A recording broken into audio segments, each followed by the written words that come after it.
Look at Pakistan Star right out in the middle of the track from last to first. What a win this! Pakistan Star. I cannot believe my eyes. I see it, but I don't believe it. Matthew, do you get tired of talking about Pakistan Star? Do I get tired? I get repetitive about him. I wouldn't say tired, just very repetitive. So what could you tell us about Pakistan Star that would make it less repetitive for you? Well, he's been a very quirky little horse, and he's been a juggling act in the mornings, and his training educational-wise. So it's been very educational for myself and the boys at the back in the yard, and I think he's brought out new life in myself as well. It's been a big backstory behind it all, into his preparation, leading to his first race and his second run as well. So, and hopefully I'll keep going.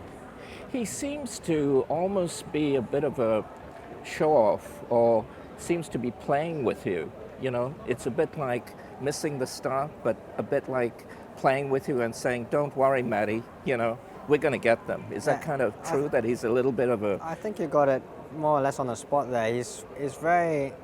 I think he's a very intelligent horse. He knows that he knows all about the racing, I believe. And it's exactly as you say, he knows where the horses are in the field. And I think he does know he's got the ability, that he can run them down. I mean, it's very early days, but talking with Felix Kutsi, Felix used to talk to me about Silent Witness, that Silent Witness was so competitive, but he would play games with Felix, you know. It's a bit like he'd want to beat everyone and win easily. You think Pakistan Star is a bit like that as well?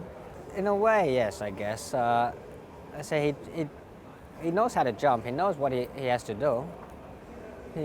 If he knows how to jump, why did he miss the start at the last start? That last start was he was half a length slower than I expected him to be. Because his first race, he wasn't that slow, I didn't believe. He jumped on terms with them. He just didn't want to muster. He couldn't muster. But he was looking around a lot. He was green and he wasn't controlling himself, his body properly. Whereas the second start, we believe he had progressed a lot, mentally and physically wise, that off his trial, we expect him to jump with them and be able to attack, be right behind them and be more focused. But as I said, with his mindset, I think it's just his character. He's got such a strong character that he knows he's following. He knows he's right there in the race, even though he's detached, that he can pick them up quite easily when he latches onto them. Can you just take us through that last race? Like, even when he was being loaded, he seemed hesitant to go in. So can you just take us through? Again, I don't think he was very hesitant. It's just part of his character again. He just didn't want to go in.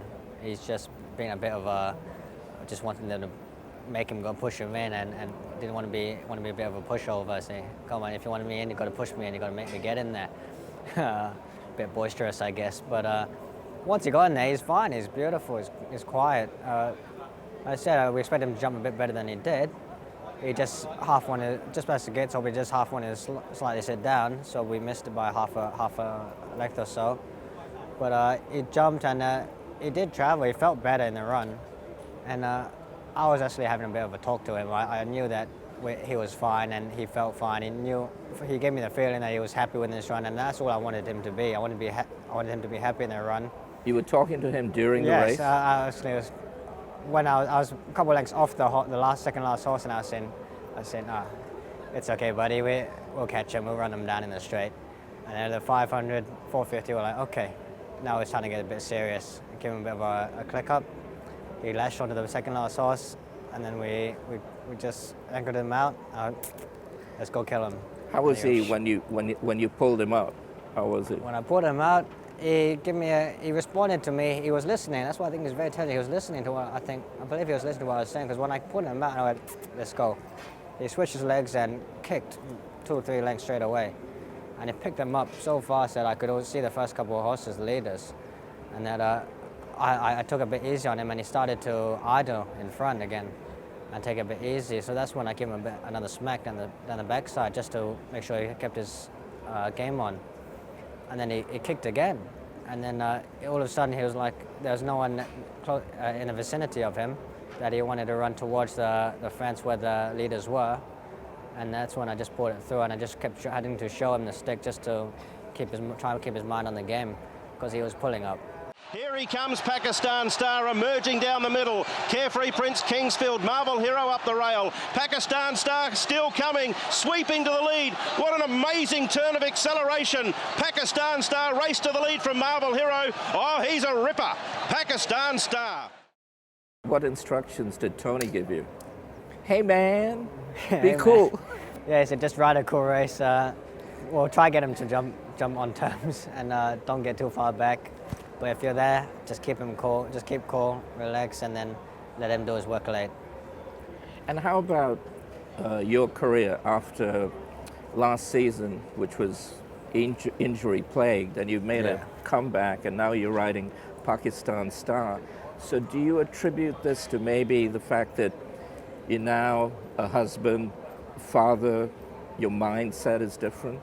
I think so, yes. When I was off for a good 4 or 5 months, it gave me a long time to, it's very boring, but it gave me a lot of time to talk and to think about where I had to be, where I want to be properly in this game, how to balance my life, my personal and professional life, and how far I wanted to get going, how far I wanted to be up there, and push myself to the limit. But I really my main focus for this beginning of the season was to try to get back and work as hard as I could, especially for Tony Cruz, and try to push my way back into his stable. As we know, he's one of the leading trainers here, so it's great to have the support of one of those stables. So, and things just seem to just unfold like that, and I'm very privileged to be on this horse and to be able to have worked with him so far. What's it like working with Tony? Because he can be difficult, right? Early on, when I was an apprentice, he was very intimidating. I was very young then. I was very intimidating, and I think it has until maybe the last couple of years, the last season and a half. I think personally as a person, I've grown, and obviously our relationship has grown as well.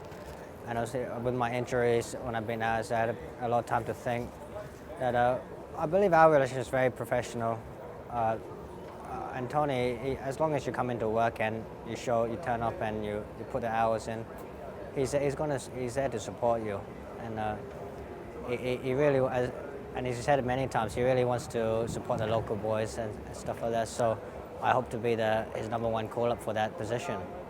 Have you thought that if you look at your career, you've had California, now you've got Pakistan, you're a Hong Kong boy, so you're kind of like a United Nations of racing. You've had California memory, right? Now you got Pakistan Star, you're a Hong Kong boy, trained by a Portuguese trainer. How more worldly can it get?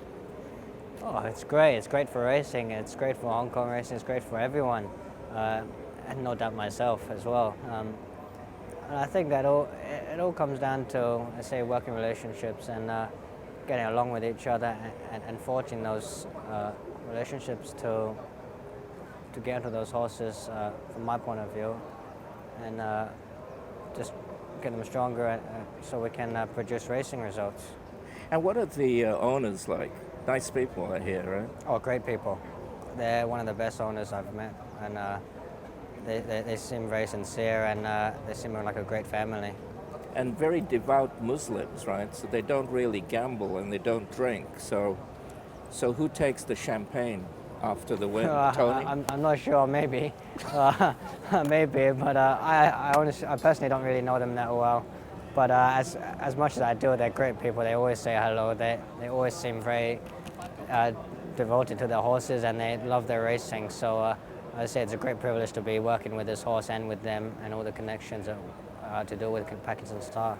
Here he comes, Pakistan Star, emerging down the middle. Carefree Prince Kingsfield, Marvel Hero up the rail. Pakistan Star still coming, sweeping to the lead. What an amazing turn of acceleration. Pakistan Star race to the lead from Marvel Hero. Oh, he's a ripper.